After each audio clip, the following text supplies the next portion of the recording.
주의 의열 흐르는데 믿고 뛰어나가. 주의 은혜 내가 입어 깨끗하게 되었네. 오늘 하나님께서 우리에게 주시는 말씀은 마태복음 23장 25절에서 39절 말씀입니다.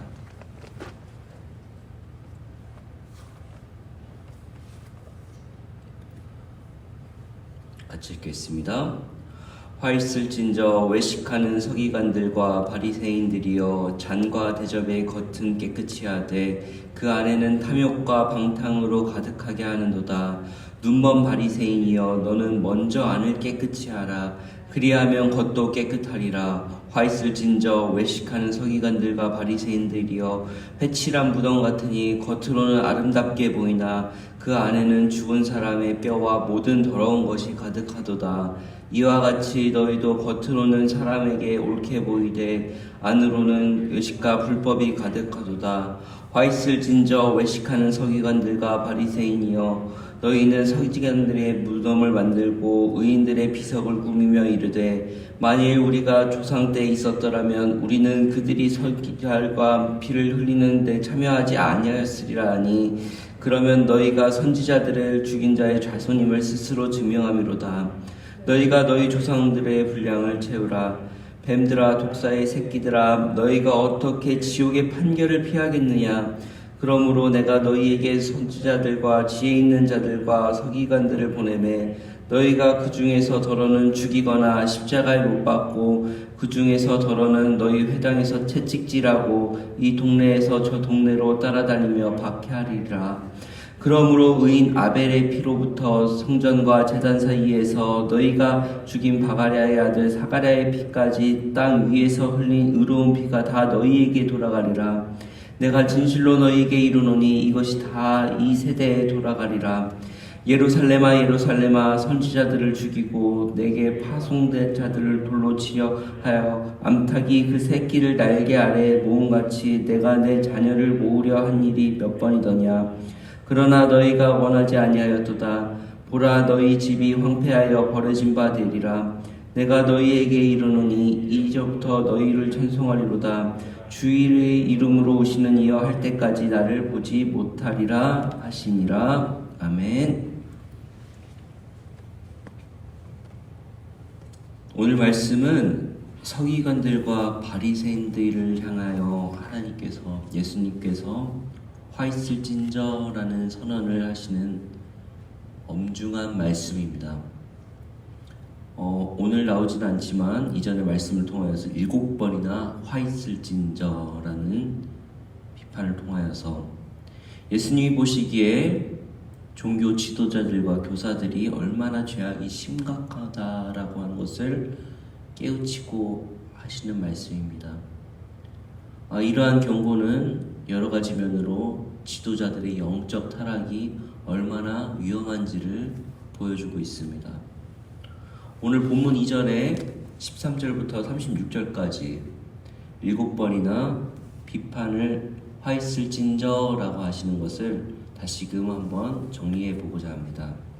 예수님의 7가지 비판은 이와 같습니다. 첫째 비판은요, 천국문을 사람들 앞에 닫고 자기들도 들어가지 않고 들어가려 하는 자들도 들어가지 못하게 한다라고 예수님께서 바리새인들을 비판하고 계십니다. 두 번째 비판은 이렇습니다.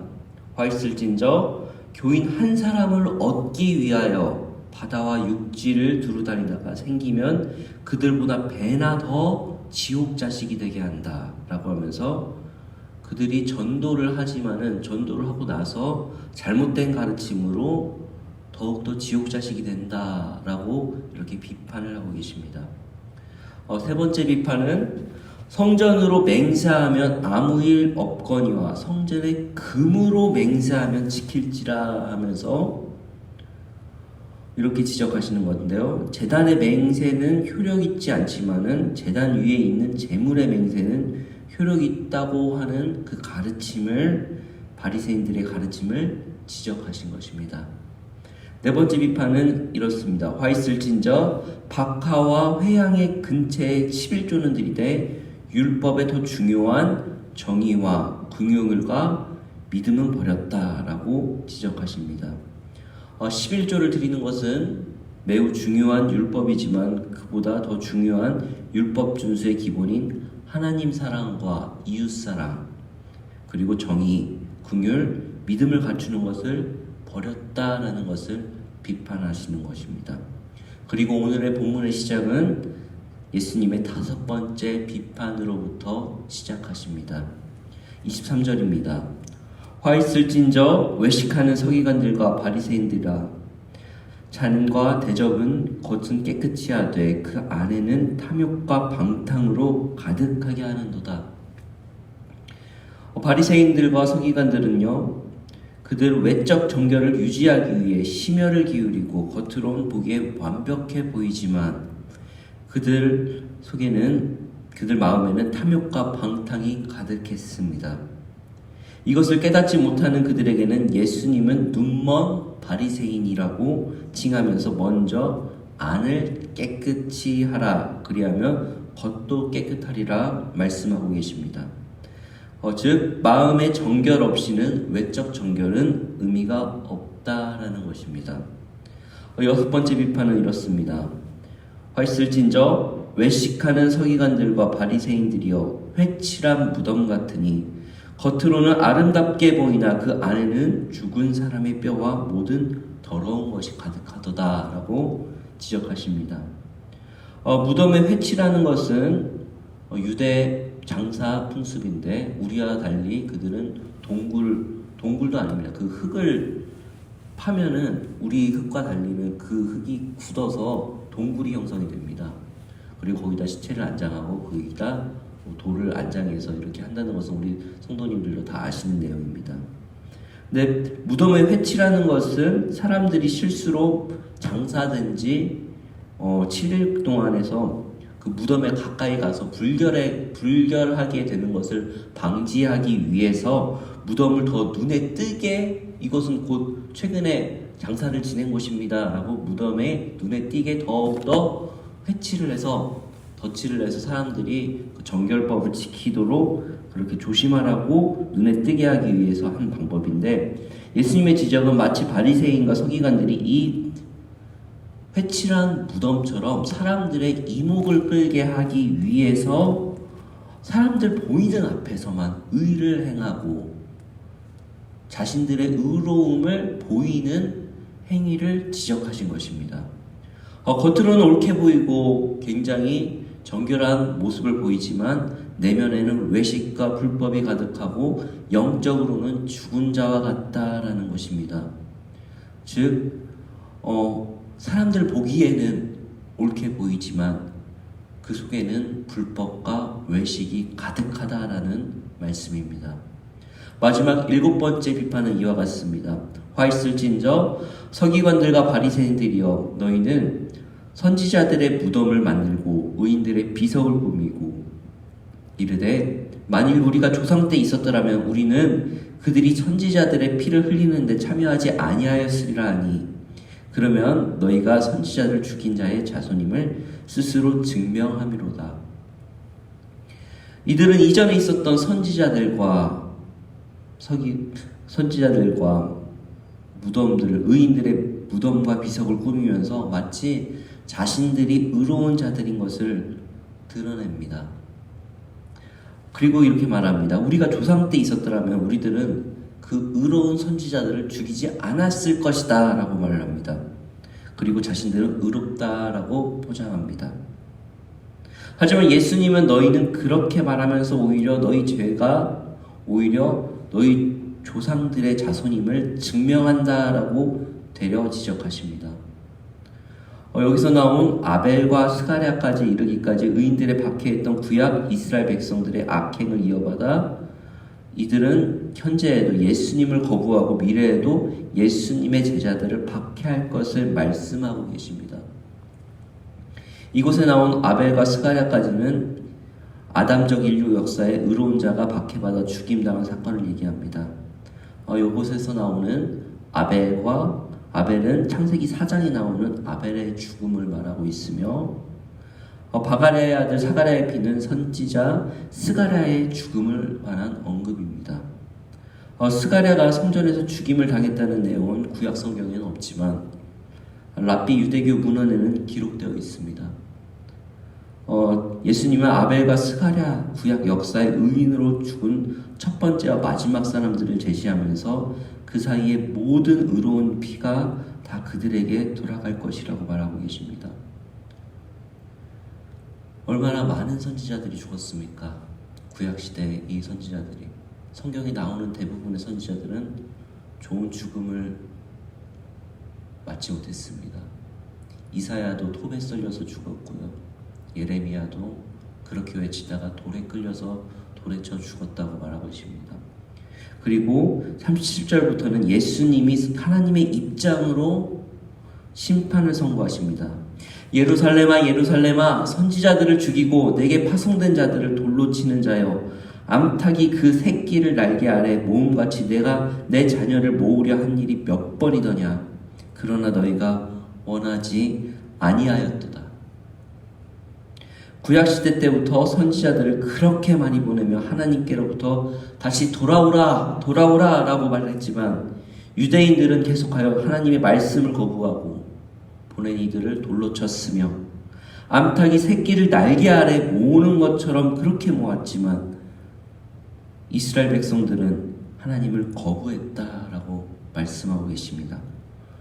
결국 이에 예수님은 예루살렘이 파괴된다고 선고하십니다. 보라, 너희 집이 황폐하여 버려진 바 되리라. 내가 너희에게 이르노니 이제부터 너희는 찬송하리로다. 주의 이름으로 오시는 이여 할 때까지 나를 보지 못하리라 하시니라.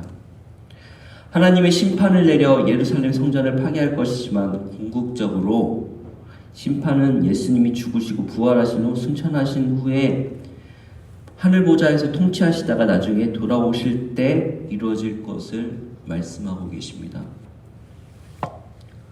오늘의 본문은 우리에게 이렇게 말씀하고 계십니다. 너희의 외식을 버려라. 그리고 하나님 앞에서 은혜와 긍휼을 구하라. 사람들의 평가는 당연히 겉으로 보이는 것과 그리고 보여지는 것에 보고 판단하고 평가합니다. 그리고 사람들은 그 모습을 보고 참 저 사람 은혜롭구나, 하나님 앞에서 참 바른 사람이구나 라고 평가할 수도 있습니다. 하지만 하나님께서는 그 중심을 보신다는 점을 우리는 기억해야 됩니다. 사람들의 존경과 칭찬보다는 오히려 하나님 앞에서 우리가 하나님 앞에 평가가 우리의 전부라는 것입니다. 목사님께서 강조하시는 말씀이 있습니다. 저도 몇 번 들었는데요. 코람 데오, 라틴어로 하나님 앞에서라는 뜻입니다. 사람들은 속일 수 있죠. 하지만 하나님께서는 모든 것을 감찰하신다는 것을 우리는 언제나 기억해야 할 것입니다. 또한 하나님께서 앞에서 우리가 사람들에게 인정을 받든 인정을 받지 않든 바르게 행하여야 하나님께서 약속하신 복을 받을 수 있다는 것입니다. 하나님께서는 지금도 진실한 마음으로 자신의 죄를 회개하고 자신을 낮추고 진실로 교회를 섬기는 자들을 부르고 계십니다. 부족한 이야기를 하자면 오히려 교회에서 저 어렸을 때 모습입니다. 초등학교 때부터 새벽 기도를 하고 구명철을 하고 수요 기도를 모든 걸 다 참여할 때 나는 이만큼 하는데 저 사람들은 저렇게 못해 라고 하는 그런 외식된 서기관과 바리새인들의 모습이 저에게도 있습니다. 그리고 저희 아버지는 지금도 우리 상돈이 서기관 바리새인 안 되게 해달라고 기도하고 계십니다. 오늘 말씀이 굉장히 저를 치는 말씀입니다. 성도 여러분, 오늘 이 말씀을 받아서 우리가 바리새인과 서기관의 모습이 아닌 하나님의 참된 자녀의 모습으로 돌아가시길 바라겠습니다. 그리고 오늘 말씀을 통하여서 우리가 교훈을 삼아서 코람 데오의 신앙, 내가 보여지는 것이 아니라 교회 겉으로 성도로서 성도들에게 모여지는 모습이 아니라 하나님 앞에서 신앙을 다시금 되새기시는 하루 되시길 주의 이름으로 소망합니다. 우리 같이 오늘의 말씀 그리고 끝에 뒤에 있는 기도 함께 가지겠습니다. 오늘의 기도 같이 읽으시겠습니다. 모든 것을 아시는 주님의 능력이 제 마음 깊은 곳에 꿰뚫음을 다시금 깨닫습니다.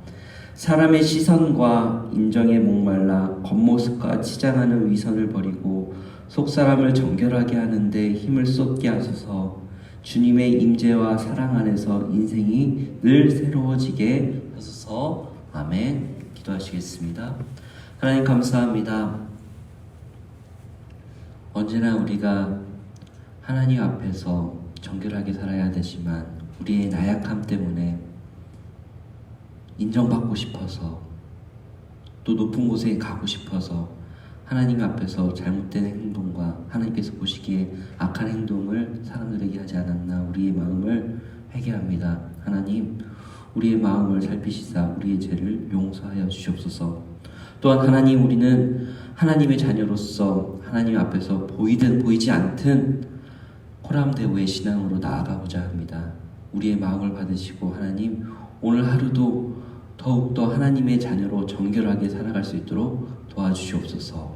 감사하고 예수님의 이름으로 기도합니다. 아멘. 오늘 주신 말씀과 또 가져오신 기도 제목을 가지고 함께 기도의 자리로 나아가시겠습니다. 기도하겠습니다.